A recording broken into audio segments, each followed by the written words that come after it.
Muy buenos días, tengan todas y todos ustedes bienvenidos a este diplomado en epistemología jurídica electoral. Mi nombre es Juan Abelardo Hernández y esta mañana me acompaña la maestra Kenia Hernández Castillo en lo que es la moderación y soporte técnico de la sesión. Hoy vamos a hablar de la segunda parte de la hermenéutica y teorías de la interpretación. El día de hoy enfocaré el tema principalmente a lo jurídico para que veamos todo lo que estuvimos trabajando el día de ayer, aterrizado en el campo el día de hoy. No sé si con respecto a la sesión de ayer, alguien tuviera alguna duda, algún comentario, antes de que nos adentremos en. Luego suele pasar que uno dice, bueno, se lo hubiera dicho, esto que me acordé tal vez se lo hubiera dicho, o alguna cosa así de ese tipo. Pero bueno, no sé si alguien que tenga algún comentario al respecto o quiera señalar algo sobre lo que vimos, ¿no?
Les pido una disculpa, no sé por qué, de pronto la máquina se apagó y no sé si ya sea el momento de empezar a buscar un equipo nuevo. Perdónenme ustedes, eh, fue una cosa fuera de mi control.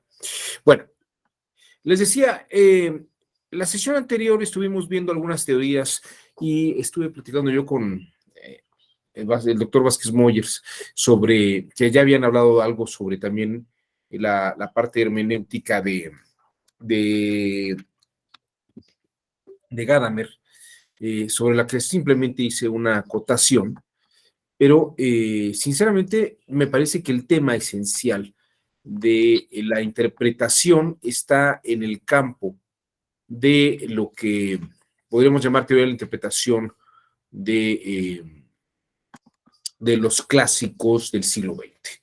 Es decir, el derecho, aunque ha evolucionado, ya ha tenido una serie de corrientes nuevas, no deja de tener la base del desarrollo de su teoría interpretativa en, eh, en nuestros días, con un antecedente que es importante, que es Hans Kelsen. Y usted me puede decir, bueno, ¿y de dónde viene esa? Hans Kelsen tiene una teoría interpretativa. En la teoría pura del derecho, al final de la teoría pura del derecho, hay una teoría interpretativa. De hecho, en la última edición que Kelsen hace de la teoría pura del derecho, dice, aquí está la teoría pura del derecho y acompañándola se encuentra una teoría de la interpretación. Yo no sé si ustedes alguna vez le hayan echado un vistazo a este texto de Kelsen, pero vamos a revisar algunos temas vinculados con eso para entender de dónde viene esto y de qué va todo este tema de la revaloración y la reconsideración del trabajo de Kelsen. Bueno, déjenme nada más abrir otra vez. Aquí está.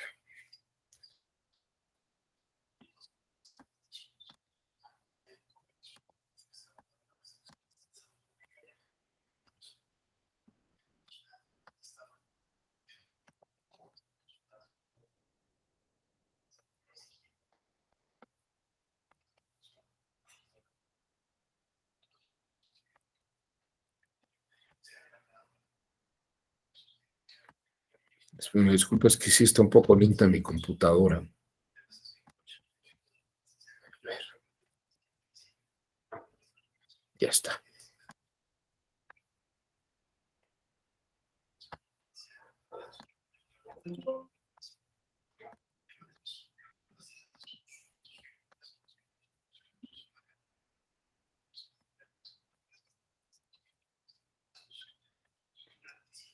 Bueno, voy a comenzar con una distinción que, que surge a finales del siglo XIX y principios del siglo XX.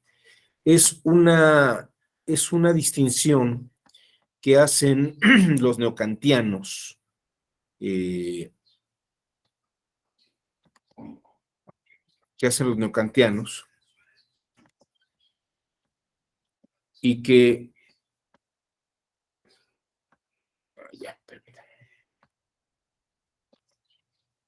ahora sí, voy a compartir la pantalla, ahí está. Es una distinción que se hace sobre los términos y yo creo que desde la época de Aristóteles, incluso tal vez a principios de la era cristiana, ya había un debate importante sobre si el derecho podría hacerse ciencia o no, o el saber jurídico se podía hacer ciencia o no. Y el punto esencial, aquí lo voy a explicar. Parece que no era una ciencia. Sí se ve la pantalla, ¿verdad? Parece que el derecho no podía ser una ciencia porque no manejaba lo que los griegos llamaban dianoias o conceptos. Los griegos hacían una distinción entre términos dianoéticos y noéticos. Esta distinción luego se llevó nuevamente, se revivió nuevamente durante la Edad Media en el siglo XIII y luego en el siglo XIX. Es decir, ha sido recurrente, no muy continuo, pero sí ha sido un asunto recurrente en el tema del derecho. ¿Por qué no se consideraba que el derecho fuera una ciencia? Porque no utilizaba términos conceptuales. La palabra dianoia, la palabra dianoia se traduce al español como concepto, mientras que la palabra noesis se traduce al español como noción. El concepto es un término cuyo contenido material se identifica exclusivamente con su forma enunciativa. Por ejemplo, si yo les dijera a ustedes ángulo recto, solamente hay una forma de entender ángulo recto y solamente habría una manera de interpretar ángulo recto, que es un ángulo de 90 grados. Los autores como Jean-Paul Sartre decían que los conceptos o dianoias en ese sentido eran exteriores porque todo el mundo los percibía igual. Eran atemporales porque no importa en qué momento se estén diciendo, si ayer, hoy, hace 20 años, 50 años, el ángulo recto era un ángulo de 90 grados. Y es absoluto y universal porque no existen excepciones de ángulos rectos. Todos los ángulos rectos son de 90 grados. Esos son propiamente conceptos. Podemos decir que hay una exégesis, aquí sí hay una exégesis del término conceptual, porque solamente hay una manera específica de señalar qué es eso. Si yo les digo número pi, seguramente lo primero que les viene a su mente es 3.1416, ¿no? O 3.14. Bueno, eso, por ejemplo, es una exégesis. Es la única manera de entender el término, es esa. Los conceptos solamente se entienden de una única forma. Los conceptos solamente se entienden de esta única forma. Frente a estos términos, hay términos, bueno, y la ciencia opera con dianoias o con conceptos. En cambio, hay otro tipo de términos, dicen los griegos y dicen los teóricos, los filósofos neocantianos del 19 y principios del 20, están las nociones. Las nociones son términos cuyos contenidos no se identifican exclusivamente con su forma enunciativa. Por ejemplo, si les digo bien común, ¿cuántas formas de entender bien común hay? Si les digo riqueza, ¿qué es ser rico? ¿No? ¿Cuántas formas de riqueza puede haber? O incluso, miren, la misma palabra derecho, ¿no? La palabra derecho, ¿cuántas acepciones tienen? Las nociones tienen acepciones, varias. Por ejemplo, el término familia. Familia es algo que se entendía, o matrimonio se entendía de una manera solamente hace 50 años. Matrimonio era la unión de un hombre y mujer hace 50 años. No existía esta otra posibilidad de alguna otra cosa que no fueran una pareja heterosis hace 50 años. Y la idea de familia era esta idea de la prole junto con este matrimonio heterosexual que existía.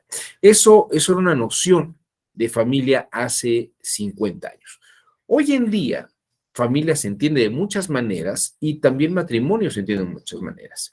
Hay algunos autores que dicen, como Jean-Paul Sartre, que la noción tiene más que ver con el interior y con la experiencia que se va teniendo, las apreciaciones personales. Hay algo de subjetividad en todo esto.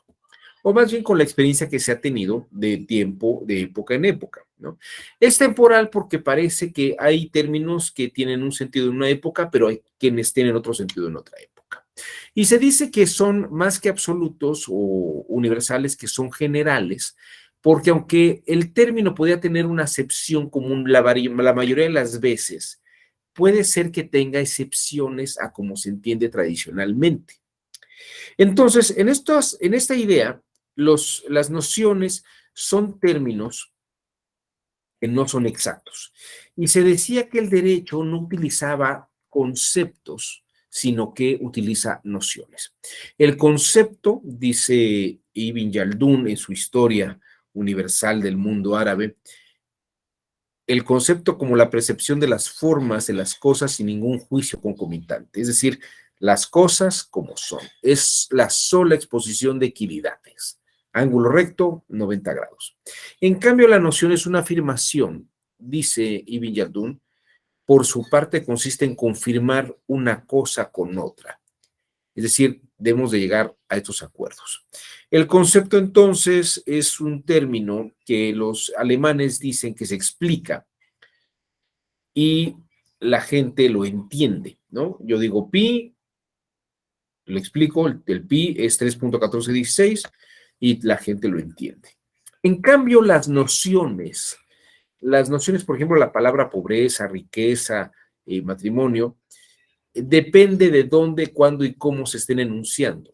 Por eso no se explican, sino que se argumentan para dar a comprender cómo hay que entender los términos de esa forma y no de otra.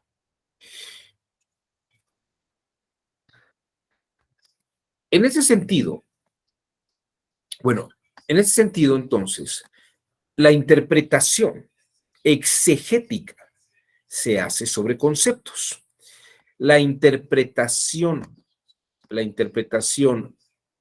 eisegética, vamos a decirlo en esos términos, se hace sobre nociones. Se hace sobre nociones. ¿Por qué nuestro derecho de pronto decían que hacíamos interpretaciones exegéticas? Bueno, esa es una idea que nace con el Código Napoleónico. Esa es una idea que nace con el Código Napoleónico. Cuando Napoleón, bueno, obviamente Napoleón estamos hablando de principios del siglo XIX. La exégesis es entender los términos como si fueran conceptos. En la época de Napoleón no estaba a debate la noción frente al concepto. En la exégesis se enunciaba el significado establecido. El texto científico era de tipo analítico en el que las cosas eran así. Diríamos que los pandectistas y franceses y los juristas que elaboraron el Código Civil y el Código Penal y el Código Mercantil en la época de Napoleón, lo que quisieron es determinar los términos jurídicos como si fueran conceptos, de tal forma que el legislador tendría que haber dicho qué significa un término y solamente decirlo en ese sentido y solamente interpretarlo en ese sentido. Ahí sí, la ley es la ley, pero más que la ley sea la ley tiene su significado establecido. Y esa era la teoría de una exégesis. Frente a la exégesis, lo que se va descubriendo es que en realidad no es que haya una visión absoluta de los términos y sobre todo los términos de las ciencias sociales y entre ellos los términos del derecho, porque los términos de las ciencias sociales son nociones y las nociones en este sentido no son objeto de exégesis porque no tienen una única forma de entenderse, sino que son eisegéticos, eisegesis, dice Bernard Lonergan. ¿Qué es lo que hacemos? Darles un sentido al texto y sesgar el sentido en tipos ideales, de tipos ideales jurídicos que están en abstracto, pero que tenemos que aterrizar para que se entienda claramente al caso particular. Por eso, en derecho interpretamos la ley. No es una forma exegética. Si la ley fuera exegética, tal cual, tendría la precisión de invariabilidad. Pero cuando hablamos de una eisegesis, hablamos de una posibilidad interpretativa. Y cuando las y los operadores jurisdiccionales interpretan la ley, están haciendo esto que platicamos el día de ayer en el sentido de que el que lee el texto le está dando un carácter, lo está dotando de un carácter. Esta es la razón por la que en derecho se interpreta y hacemos estas interpretaciones. El derecho se tiene que interpretar porque el derecho funciona con nociones, no con conceptos. Esto incluso lo decía, estas distinciones de que una es universal y otra es general, venían desde autores como Sexto Empírico. Sexto Empírico era uno de los grandes filósofos que debaten muchas de las teorías de Aristóteles y de Platón y de todos estos autores griegos. Sexto Empírico ya pertenece a una época un poco más avanzada, en la que las ideas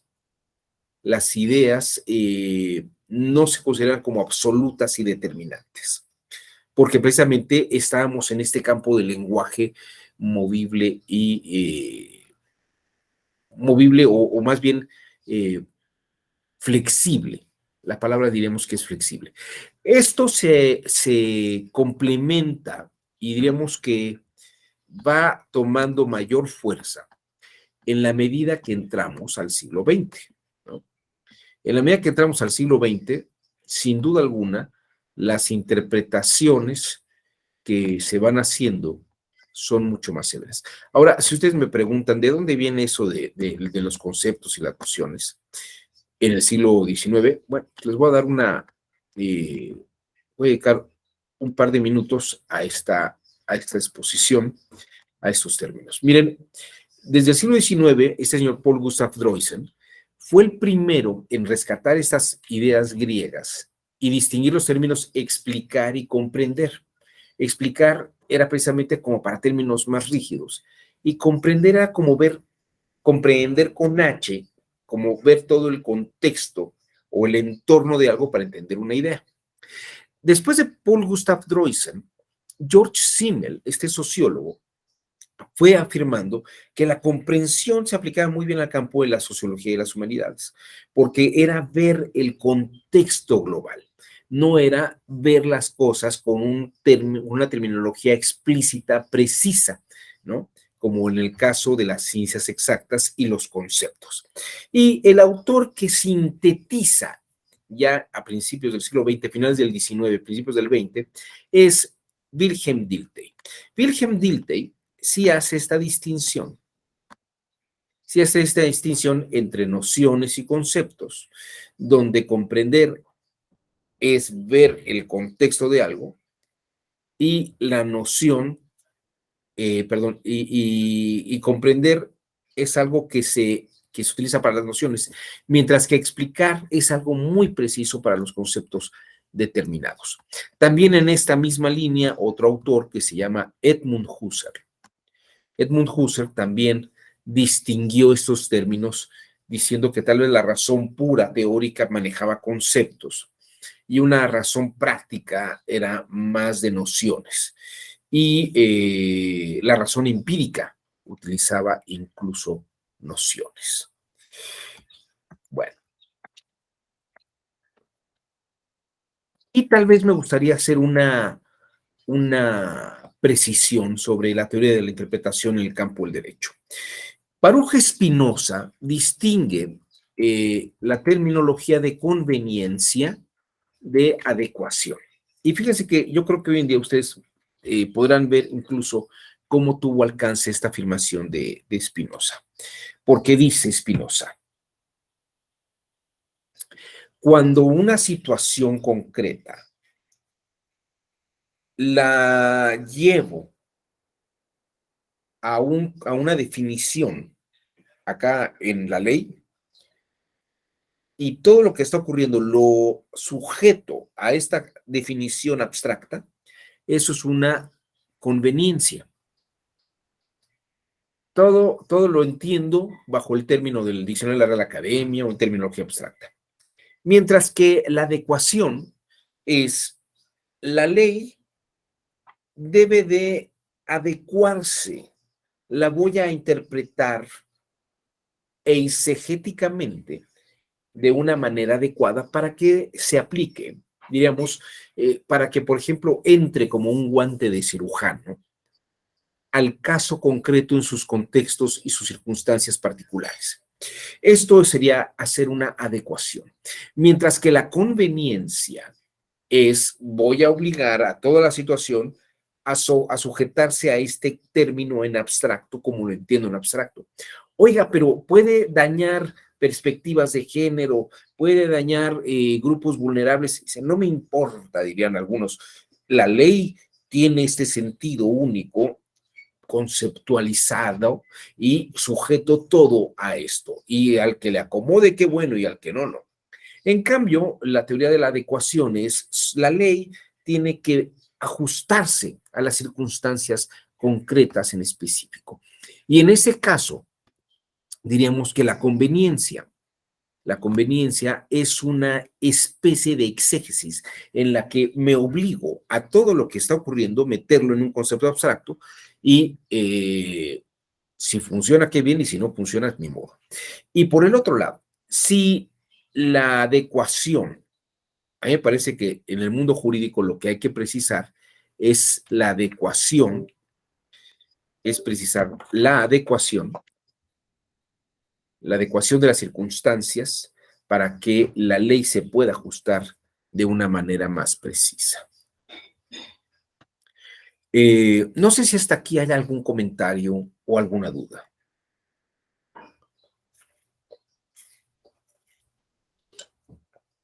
¿Ninguna? Bueno, gracias, Andrés. Bueno, vamos a hacer una precisión sobre esto. Como verán ustedes, en este entorno, como el derecho no manejaba conceptos, no se consideraba que fuera una ciencia. Y realmente no era una ciencia, y me atrevería a decir que no lo fue, sino hasta los años 1930. De hecho, Hans Kelsen, en sus problemas capitales sobre el derecho y el Estado, que es una obra de 1911-1912, dice, ¿habría alguna forma de buscar tal vez que el derecho fuera una ciencia, aunque operara con estos términos que fueran nociones? Claro, porque si son nociones, entonces son interpretables y se pueden mover. ¿Cómo podríamos tener un derecho científico con la claridad y la precisión de una ciencia? Y de hecho era el tema de todas las ciencias sociales. La sociología no era una ciencia, la economía no era una ciencia. Hay quien dice que sigue sin ser una ciencia. La comunicación, la historia, no eran ciencias. La psicología no se considera una ciencia. Pero todo esto eh, termina o inicia la época de la ciencia del derecho, porque el derecho sí es una ciencia, por lo menos en el parámetro que Max Weber establece. Y gracias a Max Weber, el derecho logra un estado científico, pero no solamente el derecho, la sociología, la economía, ¿no? La historia alcanza un estado de ciencia. Y ustedes me pueden decir, bueno, entonces, cuando ya es ciencia, ¿hacemos exégesis de los términos? Yo les diría, no, no va por esa línea. Tal vez antes de entrar en la explicación sobre la teoría interpretativa de, de Kelsen, que ahora que platiquemos de ella, eh, podríamos hacer alguna observación sobre las teorías contemporáneas de Guastini, por ejemplo. Guastini tiene una teoría de la interpretación que pues es muy kelseniana. La verdad es que se le atribuye a muchos autores una innovación interpretativa cuando en realidad ellos mismos están en el campo de estos saberes kelsenianos o weberianos, ¿no? Bueno, vamos a explicar brevemente esta idea de Max Weber para que se vea cómo la interpretación en el campo del derecho va a cobrar una importancia esencial y cómo se va a mover. Y ustedes díganme si ha variado mucho desde esta perspectiva, cómo se entienden actualmente las cosas. Bueno, este niñito vestido de marinerito es Max Weber cuando era niño. Max Weber escribe un texto que es con el que se inauguran las ciencias sociales en el siglo XX. Es un texto de 1904 que se llama La objetividad del conocimiento. Fíjense ustedes el término, la objetividad del y en la política social. la objetividad del conocimiento de las ciencias sociales. Es decir, está buscando establecer la objetividad casi conceptual para las ciencias sociales, entre ellas el derecho, y lo distingue de lo que es la política social.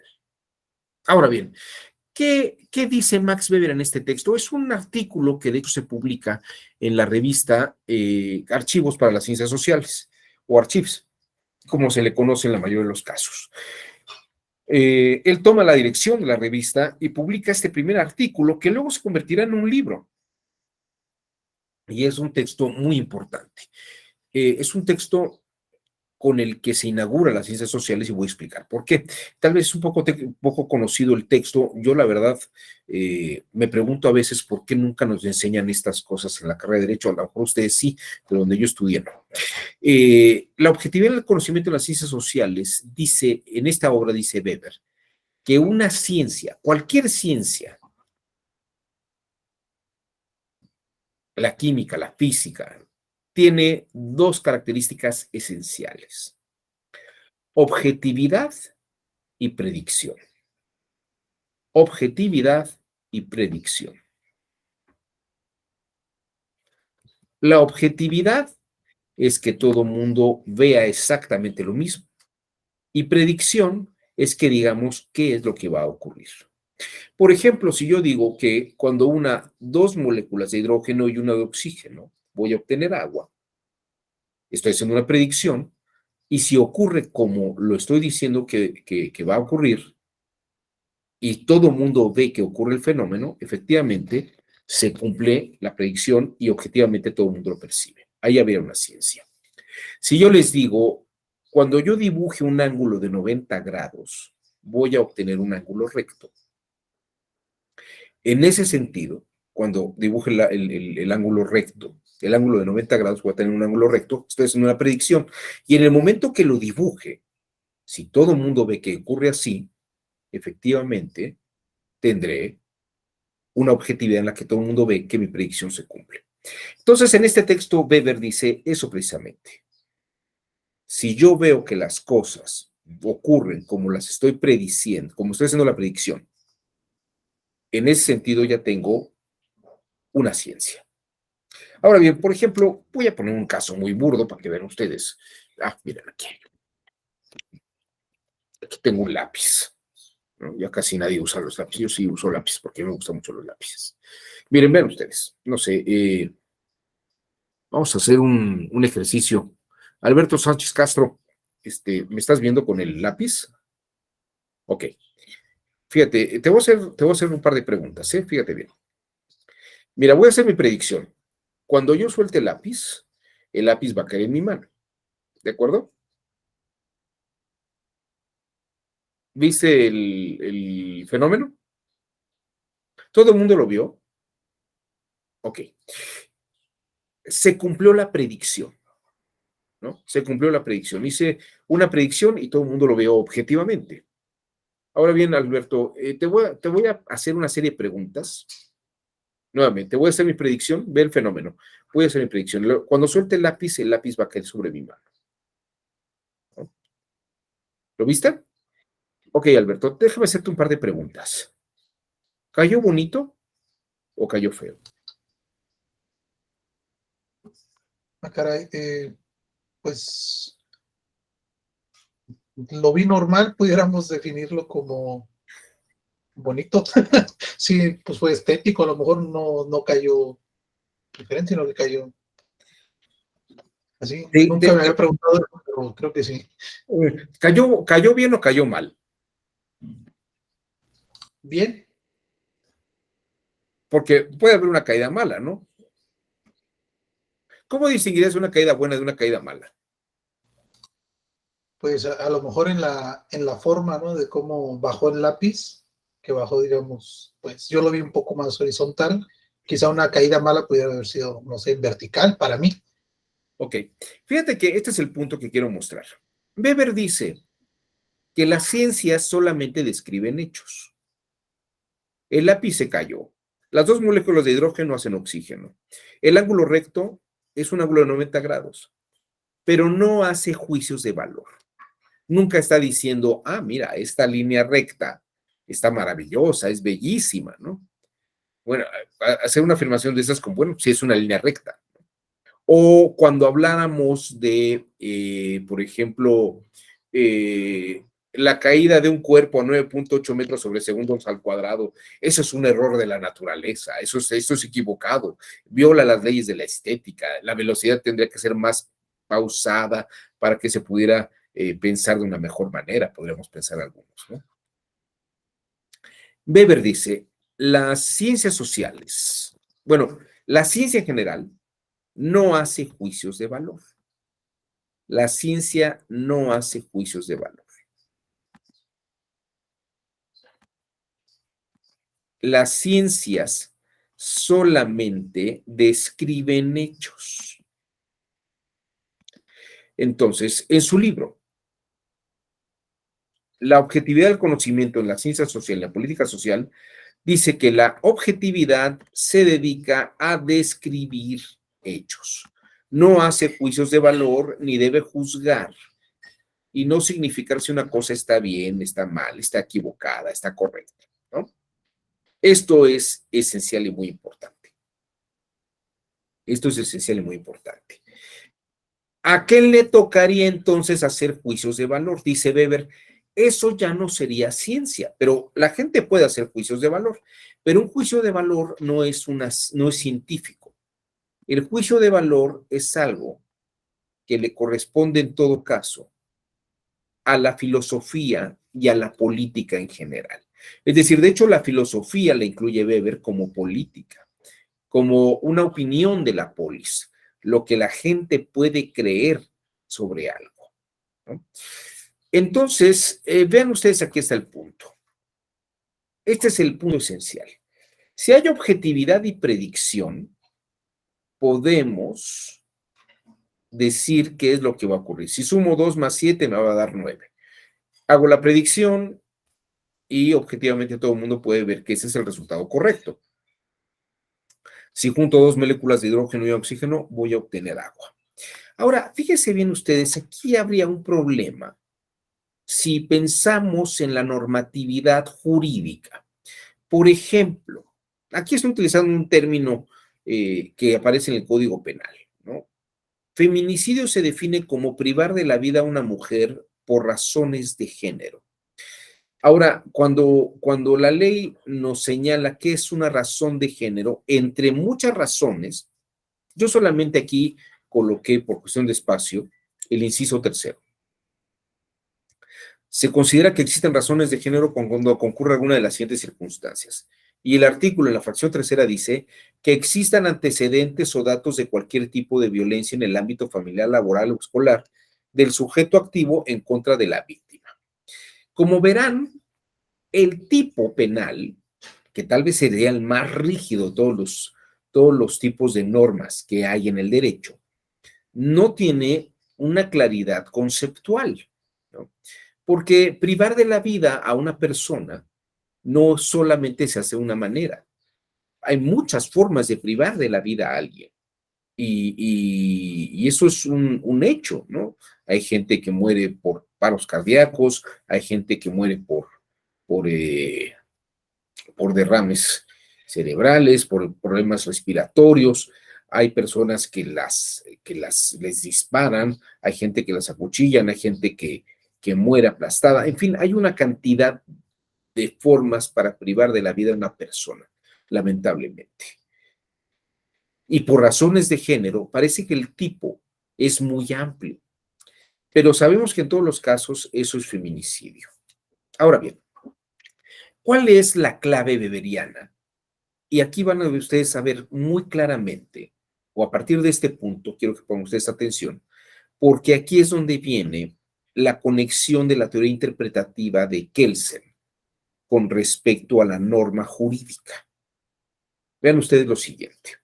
Dice, en el campo del derecho, o diríamos Weber lo que sostiene, y que esto lo toma Kelsen de Weber, es que en el campo de las ciencias sociales no tenemos valores determinados como conceptos.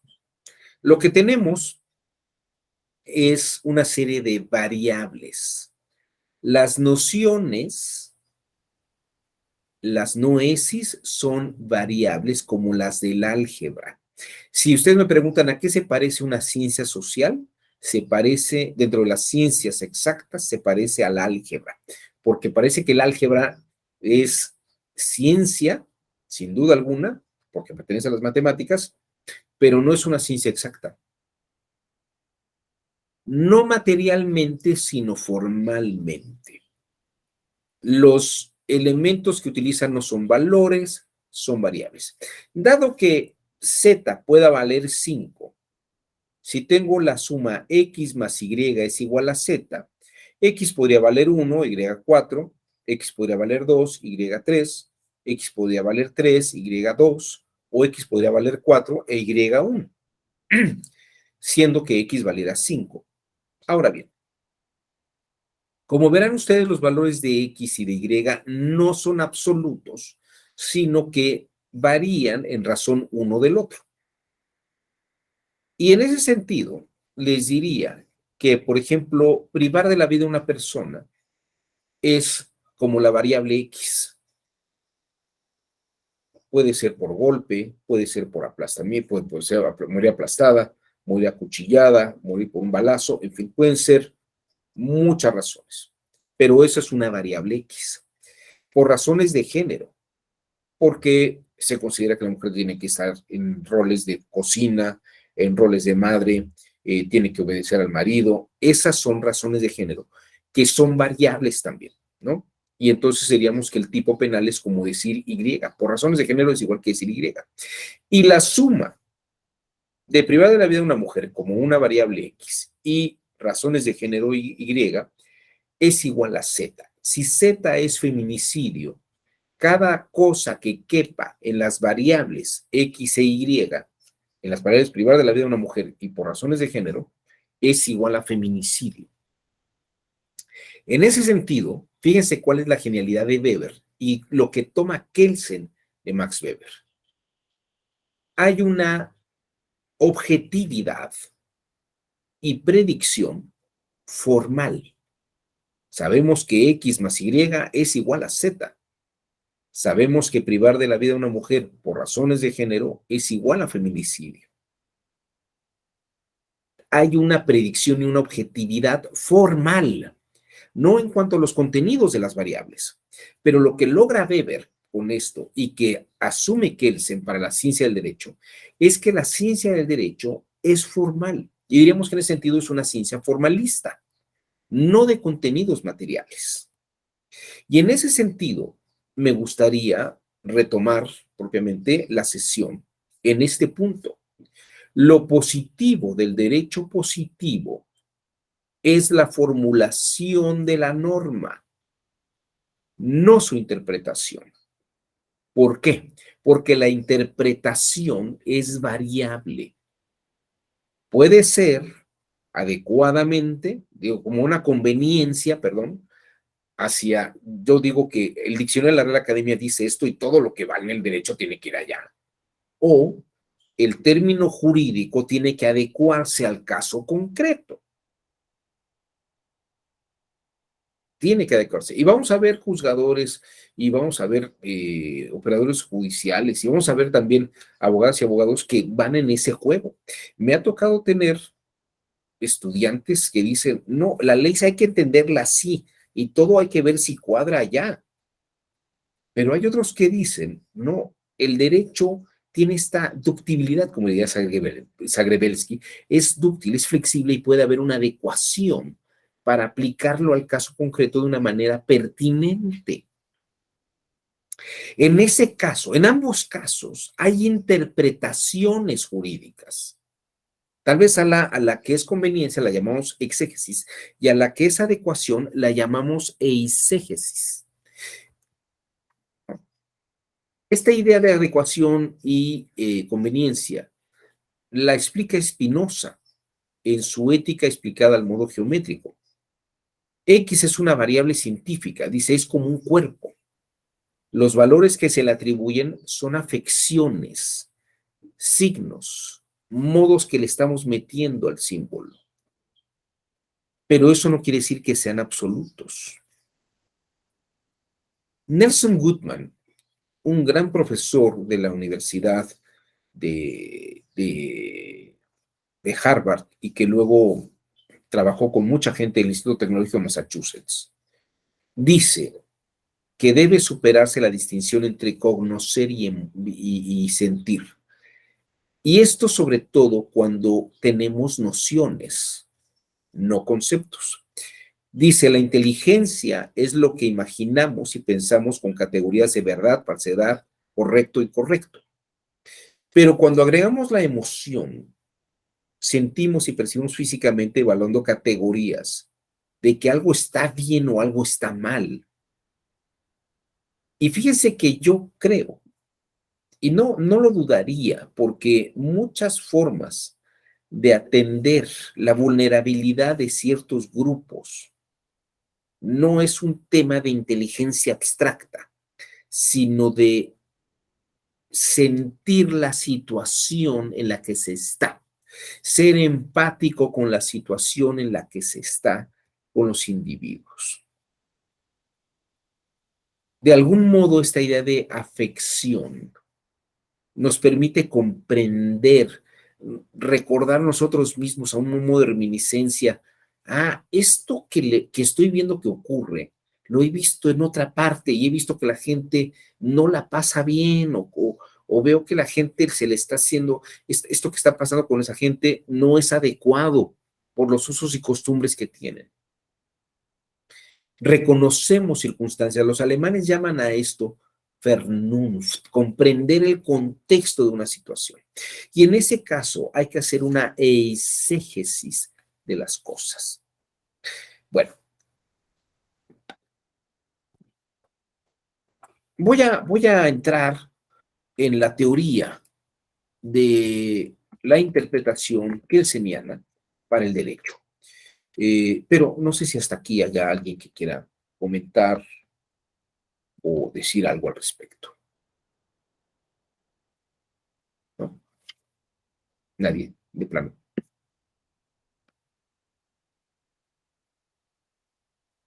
Bueno,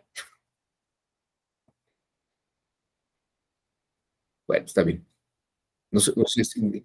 A ver, Edgar Alejandro levantó la mano. Adelante, Edgar, te escuchamos. Gracias, profesor. Buenos días. Buenos También, días. compañeros, buenos días. Un breve comentario, profesor. Existe teoría, estamos platicando sobre la teoría que puede ser análogamente similar a la álgebra. O sea, el sistema jurídico, cierta base, cierta teoría del sistema jurídico puede ser similar, perdón, o análoga al modo de ver el álgebra, ¿no? Así es. Sin embargo, tengo duda. Estamos asimilándolo lo ejemplificamos en el derecho penal, en donde existe una forma estricta de interpretación, sumamente taxativa, ¿no? Sin embargo, la misma teoría puede aplicar para ramas y ámbitos del derecho común, en donde ya permite, por ejemplo, no esta exacta aplicación, no estas hipótesis de que si sucede esto, la consecuencia de derecho va a ser esta. Al contrario, por ejemplo, no sé si es el artículo 14 que prevé para ramas del derecho común los principios de mayoría de razón y analogía, ¿sí? Entonces, en teoría esa fórmula variaría. Ante la actualización de una hipótesis, actualizarse una serie de consecuencias de derecho a partir de la mayoría de razón y de la analogía. Entonces, mi pregunta es si esta teoría es también base de ramas del derecho común en donde prevén también formas de variantes de interpretación. Sí, Edgar, es muy buena Vale. la pregunta que estás haciendo. De hecho, déjame comentarte algo. ¿Tú recuerdas la definición que hace el Código Penal Federal de homicidio? ¿Comete homicidio quién? El que prive de la vida a otra persona. Así está como escrito el código. Comete homicidio el que priva de la vida a otra persona. Así lo define. Por lo menos hasta hoy en la mañana, Edgar, el pronombre él era masculino singular. Si esto es cierto, y no puedo hacer más que interpretación literal de la ley, yo no podría procesar a ninguna mujer por privar de la vida a nadie, ¿cierto? Porque el tipo penal dice, comete homicidio el que priva de la vida a otro, ¿no? No sé si es otra persona u otro, ¿no? Pero si es otro, entonces no es otra. Entonces solamente podría haber homicidio de un hombre por otro hombre. Y claro, aquí la gente podría empezar a decirme, no, no, no, pero es que el lenguaje, bueno, es que precisamente ese rigor lingüístico que tal vez se exigiría a modo exegético, es un absurdo, porque no podría, si tú revisas todos los artículos de la ley, tendríamos que cambiarles a ellos, a amigues o personas, ¿no? Porque entramos en un juego de terminología. En Estados Unidos, en un país donde se habla anglosajón, un idioma anglosajón, el inglés, por ejemplo, o el alemán, no tiene esas sutilezas tan peculiares. Pero es un tema interpretativo muy importante esto que está señalando. Y me parece que en ese sentido tal vez estamos interpretando de una manera demasiado rígida, ya de conveniencia, los códigos penales, ¿no? Porque incluso dice que no se, el 14 constitucional dice que no se puede aplicar sanción por mayoría de razón, ni por, ¿qué es? Por analogía o por mayoría de razón, ¿no? Pero el pensamiento humano es analógico, es análogo, ¿no? Y de algún modo, pues, hay que ver cuál es el sentido de analogía. De hecho, analogía es una noción, no es un término conceptual, ¿no? Y mayoría de razón es un término nocional, tampoco es un concepto. Y si lo ves en ese sentido, parecería que toda esta idea del rigor jurídico o el rigor exegético se derrumba a pedazos. No sé si lo ves. Te acabo de dar un caso muy extremo, ¿eh? Pero precisamente este es el punto de inflexión que hay que revisar en la interpretación jurídica. El que la está interpretando le puede dar un carácter rígido de conveniencia, sujetarlo a una terminología abstracta arriba, ¿no? O bien puede hacer una interpretación de adecuación, que ocurre cada vez que, lamentablemente, tal vez una mujer priva de la vida a otra persona, por un accidente, por lo que quieras, pero puede ocurrir. Y si siguiéramos el rigor de la ley, a mí me ha tocado ver algunos códigos, por ejemplo, creo que en San Luis Potosí habla de persona, ¿no? La persona que priva de la vida a otra. Tal vez es un poco más adecuado eso. En Colombia son muy cuidadosos con esas terminologías, porque quieren ser como muy precisos, ¿no? Pero la verdad es que eh, las nociones son ese campo de flexibilidad. Y por eso te diría que Kelsen no, Weber y Kelsen no se equivocan tan fácilmente en esto. La terminología jurídica es variable, como una variable algebraica. No sé si estés de acuerdo con el comentario que acabo de hacer a tu pregunta. Sí, sí, profesor. O sea, que esa teoría, entiendo que esa teoría, con independencia de los principios que apliquen en ciertos sistemas jurídicos nacionales, es aplicable a partir de quien funge como intérprete y pues con todos los demás sujetos involucrados, quien percibe también esa terminología. Exactamente, exactamente. Si me permites, déjame hacer un avance en la exposición, Claro. para que vean de una manera más aterrizada a qué me estoy refiriendo. Para los que duden un poquito de esto, porque luego me dicen, ¿y cómo es que existía esa relación? Bueno, históricamente esta relación existe desde Heidelberg en 1908, cuando Kelsen en su propia autobiografía, en una de sus tantas autobiografías, dice que él deja los cursos de Jelinek porque le parece que no son lo mejor que él podía haber pensado, y hace una amistad en Heidelberg con Emil Lederer, que es el editor de Max Weber.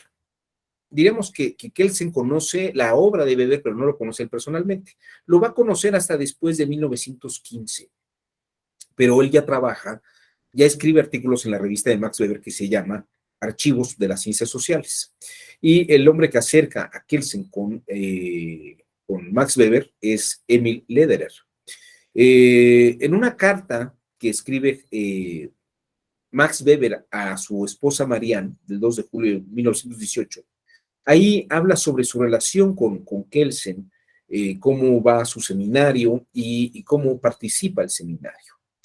Bueno, regresando a este texto de la objetividad de las ciencias sociales y la política social, Weber escribe otro artículo para ir puliendo esta idea de lo que es científico como formalismo, objetivo predictivo, de la idea de lo político.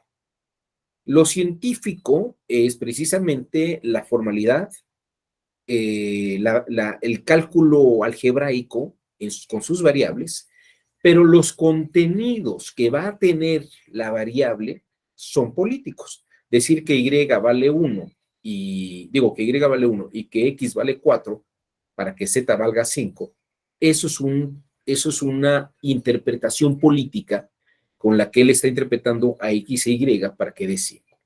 Si yo digo que Y vale 3 y X 2, estoy haciendo una interpretación política en una fórmula científica objetiva y predictiva formalmente hablando.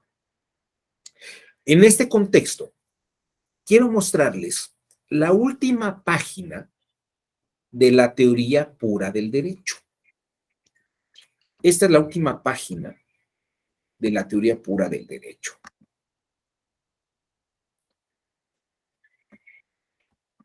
No sé si alguien puede hacer favor de leerla en voz alta. Adelante, adelante. La interpretación jurídico-científica no puede sino exponer los significados posibles de una norma jurídica. Como conocimiento de su objeto, no puede adoptar ninguna decisión entre las posibilidades expuestas, teniendo que dejar esta decisión al órgano jurídico competente, según el orden jurídico, para aplicar el derecho. Ok, vamos a detenernos ahí un minuto. Quiero que vean ustedes, esto es muy interesante. Habla sobre la distinción, la interpretación jurídico-científica.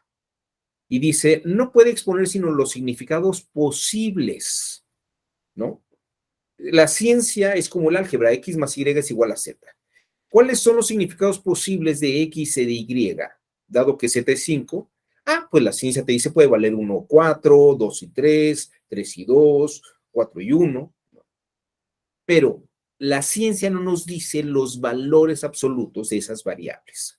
En el campo del derecho, los términos jurídicos, el significado de los términos jurídicos no son absolutos. ¿Y qué hace la ciencia? Nos dice, hombre, por decirles algo, violencia puede ser gritos, o violencia puede ser golpe físico, o en este caso que se está narrando, violencia también se entiende por silencio, ¿no? ¿Quién decide el sentido del término? ¿Quién interpreta el sentido? ¿Quién interpreta para hacer una adecuación del término al caso concreto? Es el operador jurisdiccional, que en este caso es el órgano jurídico competente, según el orden jurídico, para aplicar el derecho. Ahora, vamos a ver la parte política. ¿Puedes leer la segunda parte, por favor? El abogado que, en interés de su parte, solo invoca ante el tribunal una de las varias interpretaciones posibles de la norma jurídica aplicable al caso, entre varias posibles, como la única correcta, no cumple una función científico-jurídica, sino una función jurídico-política. Fíjate, dame un minuto. Fíjense cómo aquí hace una distinción weberiana. Kelsen distingue lo científico-jurídico de lo político o de lo jurídico político. Está haciendo una distinción en la que las interpretaciones son funciones político-jurídicas o jurídico-políticas, mientras que la pura formalización es científica. Por eso les digo, lo positivo del derecho positivo es la normatividad, la formulación de la norma. La interpretación que se hace de la norma es una función jurídico-política. Perdón, adelante, sigue, por favor. Trata de ganar influencia sobre la producción del derecho. Naturalmente, ello no les puede ser negado, solo que no deben hacerlo en nombre de la ciencia del derecho, como suele suceder con mucha frecuencia. Muchas gracias. Y ya nada más para rematar, esta es la última parte de ese párrafo. La interpretación científico-jurídica tiene que evitar, con el mayor cuidado, la ficción de que una norma jurídica siempre admite solo un sentido, el sentido correcto. Se trata de una ficción en la que se sirve la jurisprudencia tradicional para mantener el ideal de la seguridad jurídica. Dada la multiplicidad de sentidos de la mayoría de las normas jurídicas, este ideal solo puede cumplirse aproximadamente. Un punto de vista científico, Perdón. no hay problema, científico objetivo se presenta lo que solo es un juicio de valor político, falsamente como una verdad científica. Muchas gracias. Muchas gracias. Bueno, que conste que no se los platiqué yo, lo están leyendo directamente de Kelsen. Lo único que hice fue ponerles los elementos para que vieran ustedes la teoría interpretativa del derecho de Kelsen. Se los digo porque yo no sé si es su caso, pero a mí cuando me enseñaban la teoría pura del derecho y cuando me decían derecho positivo, alguien nos metía en la cabeza la idea de que el derecho positivo tenía una sola interpretación y que solamente había que entender la ley de una manera literal. Y hablaban y le echaban la culpa a Hans Kelsen, pero cuando uno lee esta página de la obra de Kelsen, pues dice que Kelsen no era tan inflexible como pensamos, no era ese loco rígido que dice solamente hay que entender la ley así. Precisamente Kelsen, en su teoría de la interpretación, parece que rescata la idea del intérprete como el que le da carácter, y eso es hacer política jurídica en este contexto, ¿no? En este contexto, esto es hacer política jurídica. Cuando yo estaba leyendo este texto de Kelsen, sin duda alguna, me acordé del trabajo de un autor que les dije ayer que íbamos a platicar el día de hoy de él. Es un filósofo posmoderno llamado Roland Barthes. Roland Barthes tiene un texto muy interesante que se llama La muerte del autor. Y a mí me parece que un poco Barthes se acerca a lo que Kelsen llama su teoría de la interpretación en una función jurídico-política.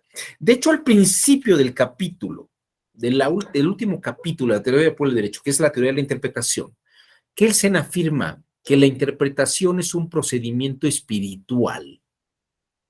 Repito, la interpretación es un procedimiento espiritual que acompaña el proceso de aplicación del derecho. Para Kelsen, el derecho tiene una estructura científica, normativa, escalonada, donde hay una norma superior y una norma inferior. Teoría que él toma de su discípulo Adolf Merkel. Pero la forma en que se interpreta la norma,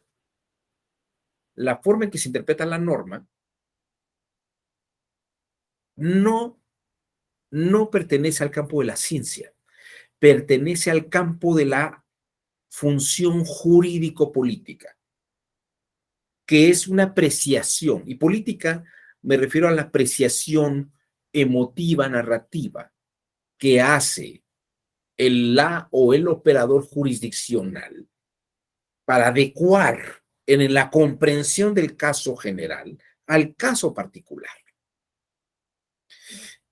Roland Barthes escribió este texto donde dice, cuando alguien lee una obra de cualquier autor, dice, esta obra significa o me da a entender estas cosas, como si el significado de la obra ya no estuviera transmitiéndose del autor al lector, sino que el lector dice, esto me significa esto para mí. Tal vez en el aula, tal vez Barthes descubre esto en el aula de clase, cuando le preguntan a las muchachas y los muchachos, ¿qué piensan ustedes de tal obra? ¿Qué les dejó esta obra? Y escucha una serie de opiniones en la que dice, caray, yo pensé que el autor quería decir esto, ¿no? O yo estaba entendiendo en mi interpretación que el autor estaba diciendo esto. Y entonces parecería que el texto no solamente tiene un emisor, transmitir, sino que los que escuchan también interpretan, le dan carácter a lo que está diciendo el autor. Pero en esa adecuación que cada uno está haciendo de la lectura, en ese sentido, la interpretación también está en el sujeto. Y como diría Harry Mills, lo que importa en un discurso político no es lo que dice el político, sino lo que la gente se queda.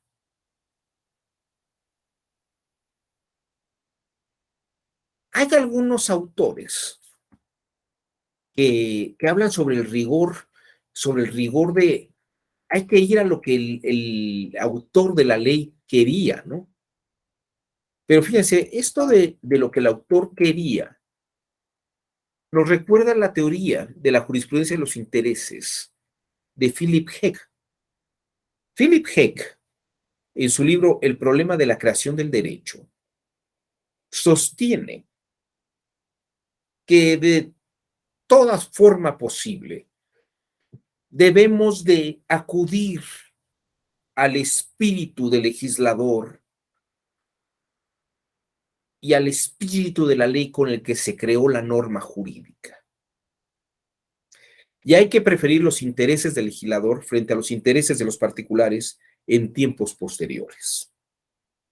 Es decir, para Philip Heck, y yo les voy a decir por qué Philip Heck no es un autor simpático en nuestra época, porque Philip Heck, por ejemplo, diría que el matrimonio hay que entenderlo como quienes lo instituyeron en el Código Civil de 1928, creo, de 1934, ¿no?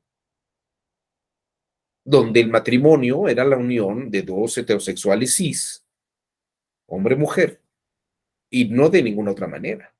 Sin embargo, en nuestra época, podemos darle un cambio a esa interpretación jurídica y cambiarlo a la unión entre dos personas. Pero se violenta el espíritu del legislador originario, como el padre fundador, ¿no? de lo que era el matrimonio en el Código Civil. Bueno, Philip Heck, tal vez para que ustedes tengan una idea, era un hombre tan rígido que junto con Carl Schmitt y Martin Heidegger y otra serie de personajes, se unió al nacionalsocialismo con la idea de un rigor de adecuación e interpretación de la ley bajo las leyes del Reich. En ese sentido, Philip Heck no es un autor de adecuación de la ley, sino que la ley, en ese sentido kelseniano, tiene que ajustarse a situaciones. Quiero presentarles un breve video de 2-3 minutos de Roland Barthes explicando esta teoría que les estoy comentando. El verdadero lugar de elección y compromiso es la escritura. Es decir, cómo se usa la palabra y qué sentido.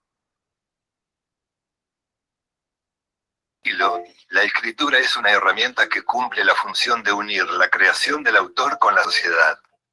Pues la escritura es lo que tiene en común el artista y su público. Barthes desautoriza el papel de la crítica literaria que busca una explicación del texto. Una obra literaria no puede ser comprendida en el contexto de la vida del escritor. Es inútil intentar entender qué quería decir el autor. Cuando el lector asume su libertad para leer, es decir, lee sin la obligación de entender qué quiso decir el autor, lo que provoca es, en palabras de Barthes, la muerte del autor. El texto literario no habla de lo que el autor expresó, sino de lo que el lector leyó. Por eso, la muerte del autor, dice, tiene una consecuencia inmediata: el nacimiento del lector. El lector extrae los sentidos de un texto, pero estos sentidos pueden cambiar de un día para el otro, como cambia de un lector a otro. sostiene que la libertad del lector es lo que da sentido a un texto. Y en eso no interviene la intención del autor ni lo que los críticos llaman contenido. Ahí tienen ustedes la interpretación de Roland Barthes.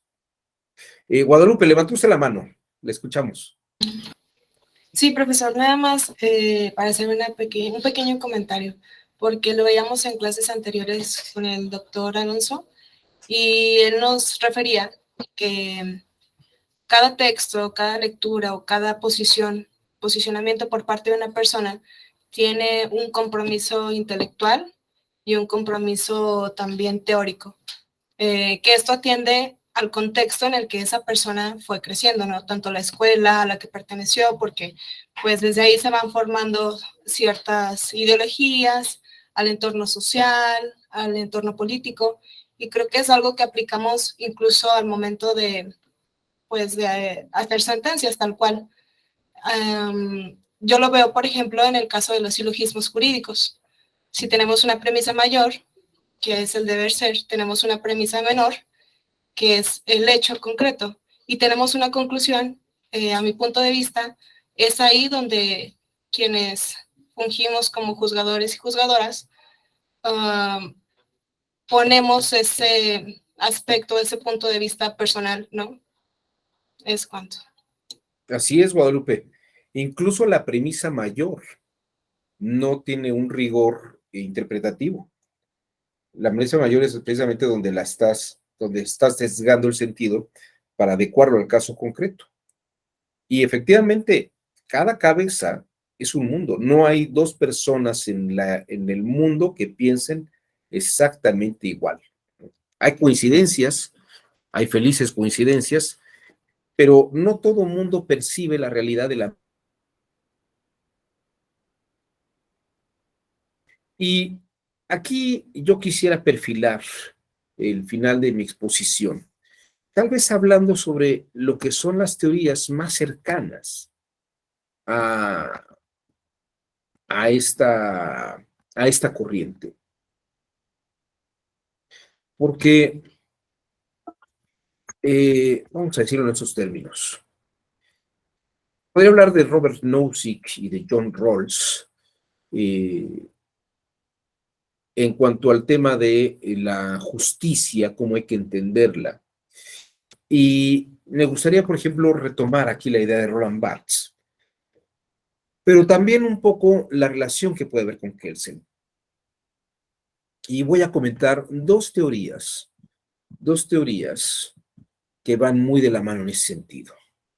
La de los Critical Legal Studies, donde una de las grandes cabezas de esta escuela es Duncan Kennedy, probablemente el más importante de estos teóricos. Duncan Kennedy parte de la idea de que el derecho efectivamente tiene esta condición en la que el lenguaje no tiene contenidos específicos estrictos. Esto es algo que acepta Duncan Kennedy, y esto no hay duda sobre que lo considera. Sin embargo, Duncan Kennedy sí toma una postura que en términos weberianos podríamos llamar jurídico-política. Dice, y esto lo dice en un par de textos, sobre la posición que hay que tomar frente a ciertas condiciones. Por ejemplo, él dice que frente a temas de orden socioeconómico, temas jurídicos, económicos, los operadores jurídicos tienen que tener una visión un poco más igualitaria, ¿no? En el sentido tal vez de un John Rawls, tratar de conciliar y dar igualdad jurídica y legal, o sea, en el sentido de darles igualdades económicas a las partes o atender que no hubiera una desproporción económica entre las partes en un conflicto, ¿no? No dejar caer el peso de la economía capitalista en un sector marginado o golpeado económicamente. Esta es una postura de Duncan Kennedy, pero lo interesante es que él afirma que esta tendría que ser la postura que habría que tomar, pero sabe que esa postura no está implícita en la positividad del derecho. Tiene otro texto que salió recientemente sobre la discriminación de mujeres por el tipo de vestimenta que tienen en ciertos lugares, como su trabajo o la escuela. Y también afirma sobre la postura que hay que tomar para lograr estas condiciones de perspectiva de género e igualdad. Pero nuevamente reconoce que esto es una forma del carácter del operador jurídico con la que tendría que interpretar. Es decir, los Critical Legal Studies parece que más que meterse, o sea, aceptan la teoría de positivista del derecho, señalando que el derecho no tiene implícitamente este sesgo de carácter ético o de carácter, no me atrevería a decirlo ideológico, pero sí de este carácter humano de percepción de las cosas. Y en ese sentido, parecería que Duncan Kennedy, a la distancia, está aceptando esta postura beberiana kelseniana en la que el derecho es rígido, pero la función jurídica, la función jurídico-política, es esta labor de observación desde una postura política para que el derecho sea más justo. Estos los términos precisamente que también establecen, que establece, por ejemplo, John Rawls en su teoría de la justicia. Robert Nozick no lo ve tan rígidamente como los principios que deben de regir, pero diría que podría haber una especie de altruismo entre los individuos. Pero en el caso de John Rawls y, por ejemplo, de Ronald Dworkin, los principios tendrían que regir, los principios que deberían de regir el derecho, como formas normativas, tendrían que ser esta carga de pensamiento que tiene una función jurídico-política, en la que hay que tomar una postura crítica con ciertas percepciones, ¿no? Como lo estamos viendo, Guadalupe, es tal vez pedirle a la gente que aunque haya tenido una vida dura o una vida de lujos o de carencias, tomaran una postura frente a su trabajo jurisdiccional. Otra postura que me parece que en el fondo alcanza es la de Ronald Dworkin, que les digo que tiene que ver con esta postura de igualdad y de equidad. Pero a mí me gustaría hacer una referencia a un estudio que hizo este profesor colombiano, Rodolfo Arango, sobre el trabajo de Ronald Dworkin. Y esto lo hace en un libro que se llama Hay respuestas correctas en el derecho, donde Rodolfo Arango visita a Ronald Dworkin y le pide que detalle o que explique este asunto sobre los principios que deben de regir, las resoluciones jurídicas, como si fueran la guía de interpretación de los asuntos o la guía de interpretación para resolver los asuntos, ¿no? Que precisamente, más que una convicción personal o una convicción moral subjetiva, tiene que ser una convicción con base en la Constitución y el ordenamiento jurídico, ¿no? Esta es la postura de Ronald Dworkin. Pero, ¿qué es lo que Ronald Dworkin le responde a Rodolfo Arango cuando Rodolfo Arango le pide que explique cómo se aplican estos principios al caso concreto? Y la explicación que da Dworkin a Rodolfo Arango, hay que leer este libro, me parece que es interesante la lectura de este libro, es la siguiente. Dice algo así como, los principios están en la Constitución, pero si en el estado de Massachusetts un asunto es presentado de cierta forma y el jurado lo ve y lo revisa a partir de los principios constitucionales y los interpreta en su contexto de tal forma que hay que resolver tal asunto de esa manera, esa es la decisión correcta. Es como el jurado del estado de Massachusetts interpretó, con base en su contexto, esta diversidad de elementos. Deme un segundo.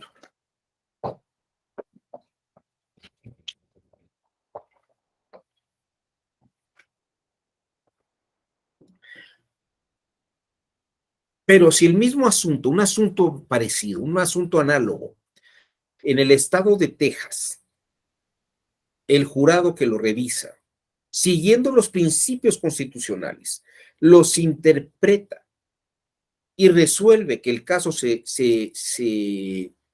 sentencie de otra forma, que el juez dicte una sentencia de otra forma, eso también es el caso, eso también es una respuesta correcta.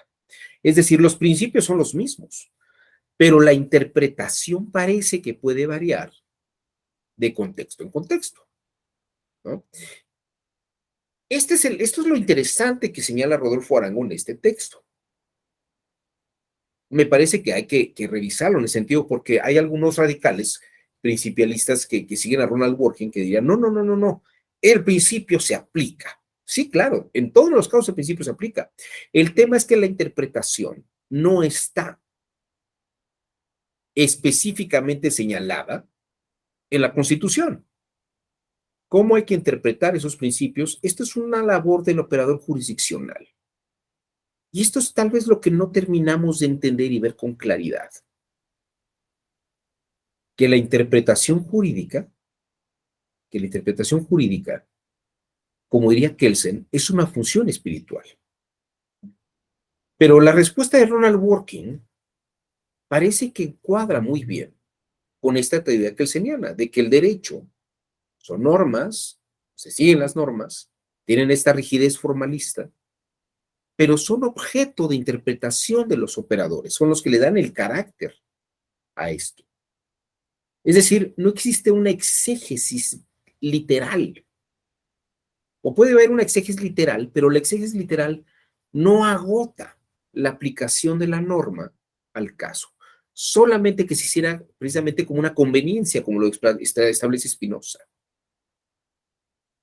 Pero la ley tiene esta flexibilidad, como les decía, aunque fuera tan rígida, si fuera rígido en ese sentido, cuando nos topáramos con un artículo, como el que le expuse a Edgar Alejandro, en el que solamente podría calificarse de homicidio el que un hombre prive de la vida a otro hombre, ¿no? Y cualquier explicación que se pudiera dar ya sería una explicación interpretativa, ¿no? Para poder incluir a mujeres o a personas no binarias en ese rigor, ¿no? Imagínense ustedes, en una época de reconocimiento de lo no binario, tendríamos que cambiar toda la normativa rígida y exegética. Y eso era imposible, la operación jurídica misma. Por eso no deja de ser interesante en que en los Estados Unidos o en otros países se consideren los precedentes y estas tradiciones. Y tal vez habría que decir algo más, antes de que terminara ahí, les diera yo la voz a ustedes. Estamos viviendo una época en la que el mundo se está transformando y se están formando grandes bloques sociales que ya no pueden estar limitados por una frontera física. El corredor de Hokkaido, por ejemplo, tiene Japón, China, Asia extrema, y el derecho de esos países permite un flujo y una flexibilidad laboral muy importante. Y esto lo menciono porque esta visita que hicieron Joe Biden y Trudeau a México, estuve rastreándola y tiene una cola desde 2018, 2019, cuando se está viendo si se va a ratificar el Tratado de Libre Comercio. Y el tratado se ratifica siempre y cuando se cumplan una serie de compromisos que se hacen. Y esos compromisos, entre ellos son, por ejemplo, que para evitar el dumping, ¿no? En el que un país tiene salarios más bajos para atraer la inversión extranjera y sacarlos de países donde el trabajo se paga más caro, pues eso evita competencia. ¿no? Es una competencia desleal. Y si queremos tener un mercado que sea millonario, yo no sé si ustedes lo sepan, pero cada minuto que yo he hablado ahorita, se ha generado $1 billón del comercio entre México y Estados Unidos. Eso es como el Tratado de Libre Comercio lo está estableciendo ahora. O sea, entre todas las operaciones, cada minuto se genera más de $1 billón o $1 millón de beneficio para los dos países. Y obviamente, las leyes tienen que interpretarse en una flexibilidad que permita que las operaciones comerciales y las operaciones mercantiles y las operaciones laborales entiendan un lenguaje común. Cuando estaba yo en la Fiscalía General de la República, me tocó estar en un foro con colombianos, americanos, norteamericanos y mexicanos. Y lo que decían es, nosotros podemos agarrar a un delincuente colombiano, pero si nuestras normas jurídicas penales no encuadran con la de los Estados Unidos y con las de México, pues los delitos son separados y no podemos darle una continuidad integral porque el crimen organizado no se queda localizado en un país. El tráfico de drogas comienza en Colombia, pasa por México y llega a Estados Unidos. Entonces haría falta, y esto es parte de lo que generó el Plan Mérida, que ahora tiene otro nombre, que es precisamente que los sistemas jurídicos se puedan estandarizar y por lo menos puedan tener una conexión, de tal modo que a un criminal, a un delincuente, ¿no?, colombiano, narcotraficante, se le pueda juzgar por delitos continuados en México y en Estados Unidos, cosa que no ocurre actualmente. Pero esto requiere, aparte de una modificación estructural, que la interpretación del derecho sea acorde con una lógica sistemática. Y en ese sentido, el derecho tiene que ser más flexible. El día de mañana, ahorita tenemos un sistema electoral y el sistema electoral incluso ya contempla voto en el extranjero, de mexicanos en el extranjero por vía electrónica. Pero no olviden ustedes que hay migrantes en México, gente que paga impuestos y gente que vive en México desde hace muchos años. Y tal vez no sería una idea descabellada pensar que esa gente tendría derechos a votar en México, porque aunque no tengan la nacionalidad, son generadores de economía en México, son generadores de producción en México y prácticamente están ocupando un espacio físico en nuestro país y participan de la vida de nuestro país. Y les impacta las decisiones políticas en nuestro país, de los gobiernos mexicanos. Entonces, como verán ustedes, la interpretación no tendría que estar sujeta a un sistema tan rígido, sino que todo lo contrario, la ley está al servicio de los individuos para que puedan operar. Si no, se convertiría en un monstruo al modo de la película de Yo Robot o del cuento de Isaac Asimov que le inspira, en donde la ley nos va a obligar a hacer cosas con tal de seguirla y no tener la adaptabilidad de que nos auxilie para hacer cosas humanas, ¿no? Hasta aquí mi exposición. Les diría que las teorías interpretativas de Joseph Raz, Guastini, si ustedes las revisan, ellos mismos se declaran kelsenianos en ese sentido, como autores que comentan. Hay obra reciente de Guastini que lo revisa. Hay cosas que se han publicado recientes de Guastini, creo que no en México, pero sí, si uno revisa las ediciones de Tirant o las ediciones españolas, puede encontrar uno textos de Guastini donde seguramente encontrará estas teorías de la interpretación. Creo que hay intérpretes españoles que son un poco más rígidos, ¿no? Pero bueno, esta visión creo que también es excesivamente académica. Creo que alguien que debería hablar de la interpretación debería ser alguien que que hubiera tenido la experiencia práctica de la operatividad, ya sea postulante, jueza, operador, que la operara, ¿no? No una persona que estuviera en la academia encerrado y que pensara que existe un término abstracto del derecho en sí mismo, que ocurre con mucha frecuencia en varios países de América Latina. Bueno, pues ya he hablado suficiente. No sé si alguien quisiera decir algo más con respecto a la sesión del día de hoy. ¿Algún comentario? Vale, Edgar, Guadalupe, Víctor Jesús. ¿No? Erika dice que no. Bueno, pues si les parece, damos por terminada la sesión del día de hoy. Les agradezco a todas y a todos su generoso tiempo. Espero que haya sido de su interés la sesión del día de hoy sobre la interpretación y las teorías de la interpretación y la hermenéutica. Que tengan todos muy buen día. Estamos a martes, estamos comenzando la semana y pues que sea una excelente semana para todos. Hasta luego. Gracias, doctor. No, Hasta luego. doctor. Gracias, hasta luego. Que estén bien, bye.